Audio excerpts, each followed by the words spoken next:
look at the moves the Giants have made. Are you sold that they're there? Not at all. Get out of here ahead of Dak.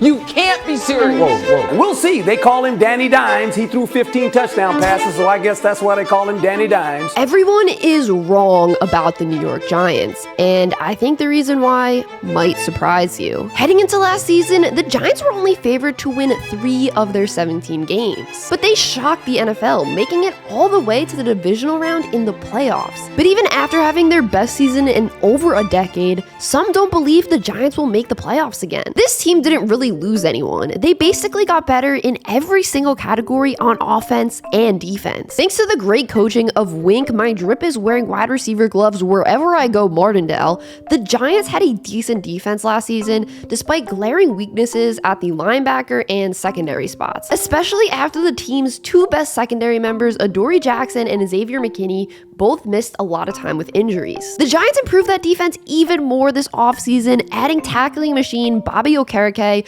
who is now the best linebacker on this squad, and used their first-round pick to draft quarter Deonte Banks. But the big problem everyone has with this Giants team isn't their defense, it's their offense, specifically their passing offense and Daniel Jones. It's not a secret that the Giants relied a ton on the running game last season. They attempted the 8th most rushing plays in the league while attempting the 8th fewest passing plays in the league. We all know to win in this league, you have to be able to throw the ball and generate explosive plays. The Giants did not do that at all last season. They were dead last in the NFL for explosive pass plays generated, which is pass plays more than 20 yards. But the thing is, this was all done on purpose. There's a reason the Giants didn't really try to throw the ball more than 20 yards down the field.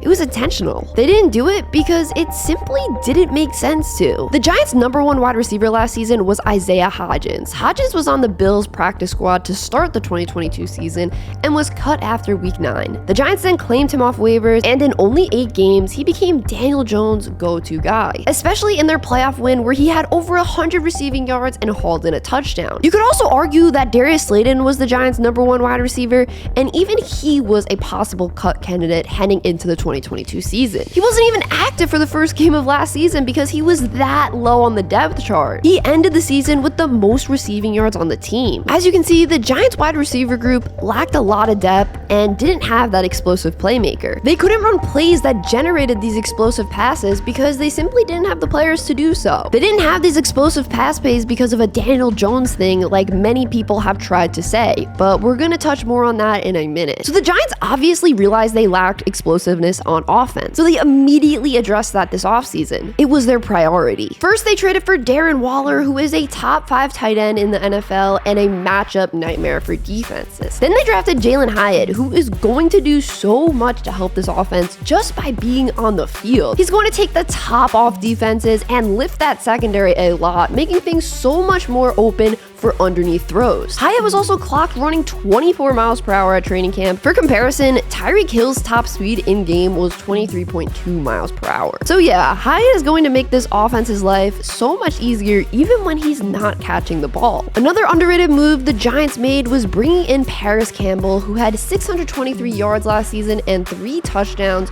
playing on the QB carousel that was the Colts. With those numbers, he would have been the 2nd leading receiver on the Giants last season. But now, for the most polarizing part of this video, Daniel Jones. The popular thing to say right now about Daniel Jones is he can't carry the offense because he didn't really throw the ball last season. We already went over why the Giants didn't throw the ball a lot last season, but when Jones had to throw the ball, he did everything right. You would never be able to tell this quarterback had a turnover problem earlier in his career. Last season, Daniel Jones had a 1.1 interception percentage, which was legit the best interception percentage in all of the NFL. He also had the 6th highest QBR in the league and a career high completion percentage at 67.2%. He did all that with minimal talent around him. So my question is, why do people think when he's asked to do more with more support around him that he will all of a sudden fail? We already saw in preseason how different the offense looked with Darren Waller out there. The starting Giants offense threw the ball a lot more, and yet again, Jones did everything that was asked of him. In his one preseason drive, he went 8 of 9 for 69 yards, nice, and 1 touchdown. It's really interesting when you compare Daniel Jones' stats and Jalen Hurts' stats from last season. Listen, I'm not trying to say Jones is anywhere near Jalen Hurts, so everyone calm down. We all know Jalen Hurts was the MVP runner-up last season, but when you think about who the top 2 receivers were on the Eagles, AJ A.J. Brown and Devontae Smith, two guys that each had over 1,000 receiving yards,